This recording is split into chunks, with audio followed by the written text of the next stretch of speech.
नागपुर में forex trading के नाम पर 25 लाख की बड़ी ठगी का मामला सामने आया है। बजाज नगर पुलिस थाने में दर्ज शिकायत के अनुसार 13 आरोपियों ने हर महीने 6 से 11% मुनाफे का लालच देकर पीड़ित से बड़ी रकम निवेश करवाया। बजाज नगर पुलिस ने मामला दर्ज कर आगे की जांच जारी है।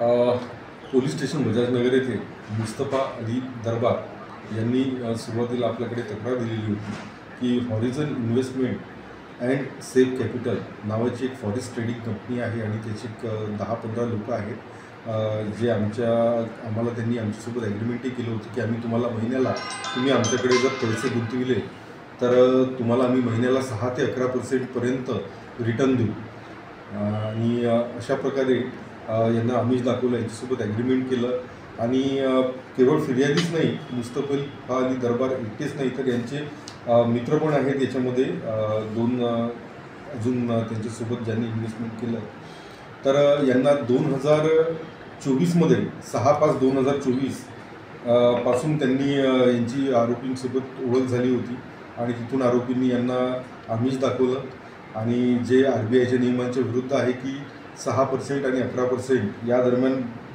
हे दाखवणे, निवेशकाला लालच दाखविणे आणि बतावणी करणे की आम्ही एवढं देतो आणि ॲग्रीमेंट करणे हे चुकीचं आहे, इलिगल आहे। त्यामुळे मुस्तफा अली दरबार यांच्या तक्रारीवरून पोलीस स्टेशन बजाजनगर येथे दिनांक 6/5/2024 रोजी अपराध क्रमांक 360/2025 कलम 316(2), 316(5), 318(4), 336(3), 340(2), 35 BNS आणि सहकलम 3-4 महाराष्ट्र ठेवीदार सुरक्षा अधिनियम कायद्यान्वये गुन्हा दाखल करण्यात आला।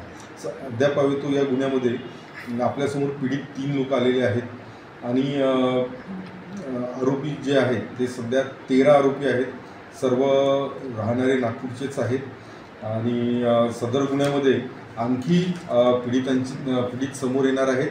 बऱ्याच लोकांसोबत फॉरेक्स ट्रेडिंगच्या नावाखाली हॉरिझन इन्व्हेस्टमेंट अँड सेफ कॅपिटल या बोगस कंपनीद्वारे फसवणूक करण्यात आलेली आहे बऱ्याच लोकांची आणि याच्यामध्ये फसवणुकीची रक्कमसुद्धा वाढणार आहे। फिर्यादींचे 25 लाख रुपयांची फसवणूक केलेली आहे आणि या गुन्ह्याचा तपास आता पोलीस स्टेशन बजाजनगर येथे आमच्या मार्गदर्शनात PSI पवार हे करीत आहे। सर, यामध्ये जे मेन आरोपी आहे कोण आहे, त्यांचे पुरा कसा रचला आणि काय माहिती? याच्यामध्ये सध्या 13 आरोपी आहेत आणि 13 आरोपींमध्ये एक अभिषेक पाचवा म्हणून मुख्य आरोपी आहेत आणि इतर आरोपी आहेत।